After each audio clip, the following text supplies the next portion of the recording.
जो कल केंद्रीय राज्य मंत्री अश्विनी वैष्णव जी ने जो हम देख रहे हैं कृषि क्षेत्र में तिलहन दलहन और कुछ अनाज की एमएसपी के ऊपर फसलों के भाव की बढ़ोतरी की है। जिस तरह से उनके बयान को प्रचार माध्यमों में उछाला जा रहा है कि हमने जैसे वो कहना चाहते हो लागत खर्चे के ऊपर 50% या 60% तक की बढ़ोतरी कर दी है जो आ रहा है। मुझे लगता है देश के प्रधानमंत्री जी को आगे आना चाहिए और जो कुछ देश के साथ असत्य बोला जा रहा है उसके ऊपर टिप्पणी करनी चाहिए। एक तो जो हम मांग रहे हैं, हम कहते जो भी आप एमएसपी कम से कम जो हमारा रेट बढ़ोतरी करते हैं उसकी मंडी में खरीद होनी चाहिए, उसके ऊपर कुछ नहीं बोला गया। हम कहते कोई भी खरीदे, हमें एमएसपी लीगल गारंटी कानून बना के दीजिए, उसके ऊपर भी कोई बात नहीं हुई। ये जो बढ़ोतरी हुई है A2+F फार्मूला जो है डॉक्टर स्वामीनाथन कमीशन का, जिसमें हमारे लागत खर्चे भी पूरे नहीं होते। जो A2+F है उसमें हमारी किसानों को जो हमारी लेबर उसको स्किल वर्कर भी नहीं माना जाता, जिसके ऊपर फसलों की बढ़ोतरी हुई है। और हम जो मांग करते हैं वो डॉक्टर स्वामीनाथन कमीशन की रिपोर्ट के फार्मूले के अनुसार C250 के अनुसार फसलों के दाम की बढ़ोतरी की जाए। तो ये तो पहली बात तो ये है। दूसरा, अब जैसे बिहार जैसे राज्य हैं वहाँ मंडी ही नहीं है, जिन भी फसलों के आपने दाम बढ़ाएं वहाँ तो खरीदी नहीं होगी, प्राइवेट खरीदेंगे।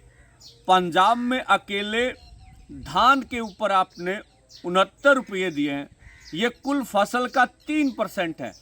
और दलहन और तिलहन के ऊपर कुल फसल की कीमत का 9% जो बढ़ोतरी आपने की है।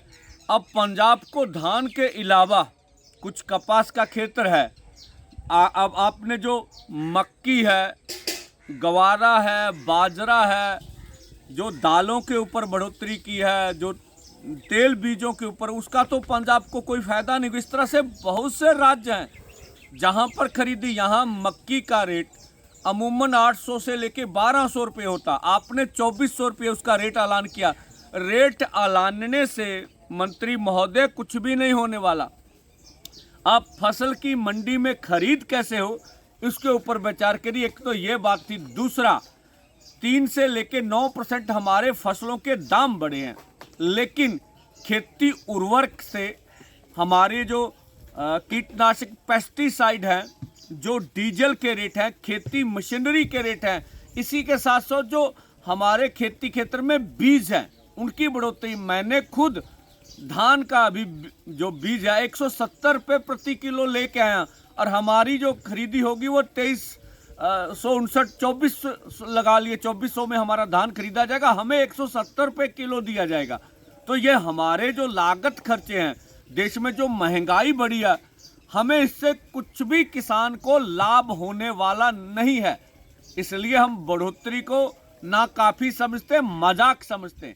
इसी के साथ साथ जब ये प्रचार माध्यमों में बात आ रही है तो कहा जा रहा है कि अभी अमेरिका में हमारे विदेश जो सकत्तर है वो चले गए हैं। पहले हमारे केंद्रीय मंत्री भी कहते हैं अमेरिका के साथ जो फ्री ट्रेड एग्रीमेंट है वो 23 या 25 जून को लगभग समझौता हो जाएगा, जब ट्रंप साहब ये बोल चुके हैं कि भारत फ्री ट्रेड एग्रीमेंट के ऊपर सहमत हो गया।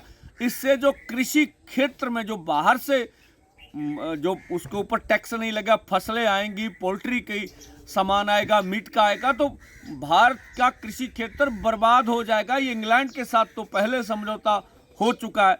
इसी के साथ जो हमारे प्रधानमंत्री जी ये बोलते थे ना खाऊंगा ना खाने दूंगा, तो सेबी की जो साबका चेयरपर्सन है माधवी बुज्जी, उनको लोकपाल ने क्लीन चिट दे दी, जिसके ऊपर हिडनबर्ग ने ये आरोप उनके थे जो लगाए गए थे, जो हम लोग देख रहे हैं।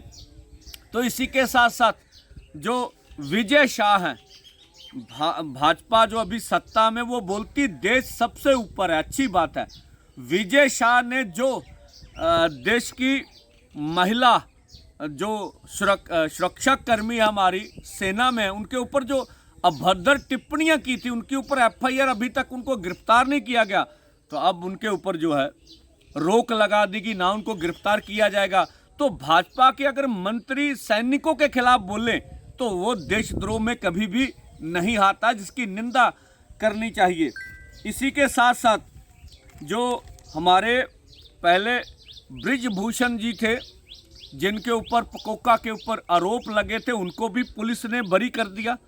आप देखते हैं न्यायपालिका ने, और उस समय आंदोलन होके इनके ऊपर कार्रवाई हुई थी। तो भाजपा अपने लोगों को बचाने में लगी ली। अंत में ये कहूँगा, अभी अब देश भर में ये खबरें हैं कि कोरोना आ रहा है।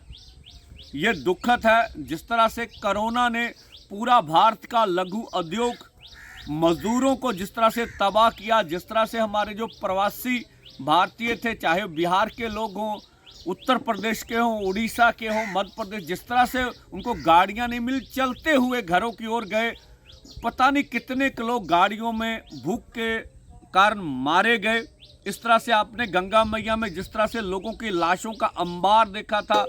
फिर कोविशील्ड जो कहा जाता था, ये भारत ने टीका विकसित कर लिया, कोरोना कभी भी नहीं आएगा। फिर उसके ऊपर उनके गलत लक्षण नजर आए, फिर उनके ऊपर पाबंदी लगी। तो मुझे लगता है जो ये सारी टाइमिंग है,